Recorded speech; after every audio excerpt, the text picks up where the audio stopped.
Menteri Koordinator Bidang Perekonomian Erlangga Hartanto hari Jumat 8 Maret lalu menyatakan rencana kenaikan PPN menjadi 12% pada 2025 merupakan program keberlanjutan. Artinya diterapkan oleh pemerintahan yang baru. Rencana PPN 12% dan seluruh program pemerintah yang baru akan dirancang dalam APBN 2025. Kita lihat masyarakat Indonesia sudah menjatuhkan pilihan, bahwa pilihannya adalah keberlanjutan.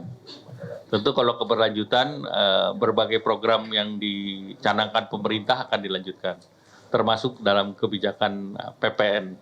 Nah tentu yang kita perlu lihat penyusunan APBN di luar envelope kemarin kan pos-posnya, detailnya ini 1 bulan ke depan.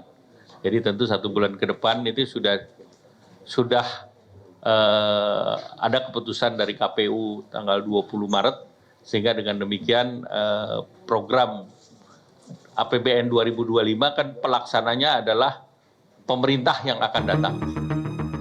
Pajak pertambahan nilai PPN dikenakan atas transaksi jual beli barang dan jasa kepada wajib pajak orang pribadi atau badan. Jika PPN 12% berlaku 2025, kenaikan harga akan dialami semua barang yang terkena PPN.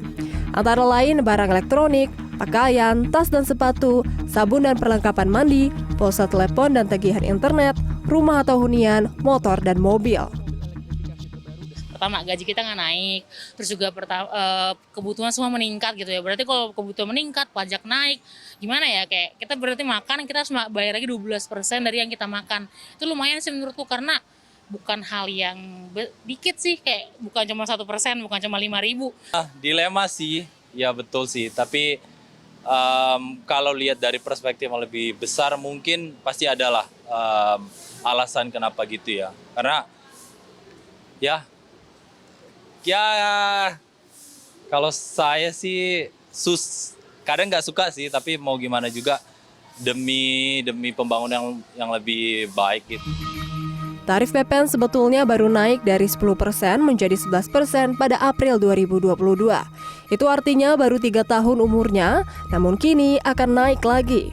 Direktur Eksekutif Selyos Bima Yudhistira memprediksi kenaikan PPN ini akan semakin memukul daya beli masyarakat, terutama kalangan menengah ke bawah. Kebijakan ini dapat menggiring mereka masuk menjadi orang miskin baru. Dan ini adalah kebijakan yang sangat tidak kreatif. Ini kebijakan yang sangat memberatkan bagi masyarakat, terutama masyarakat berpendapatan menengah. Karena apa? Karena kenaikan tarif PPN-nya bahkan bisa lebih tinggi daripada kenaikan dari sisi pendapatan upah. Jadi bisa dibayangkan mencari kerja sekarang sedang dalam kondisi yang sulit, persaingan makin ketat, kenaikan upah minimum juga tidak seberapa, tapi dari sisi kebijakan pemerintah justru kebijakannya bukan countercyclical, tapi kebijakannya justru menahan daya beli. Pemerintah diharapkan mengeluarkan kebijakan yang inovatif dalam menaikkan rasio pajak. Misalnya mengejar wajib pajak baru akan lebih efektif ketimbang mengenakan tarif tinggi kepada wajib pajak yang sudah taat pajak. Desi Aritonang, Mario Oktober, Jakarta.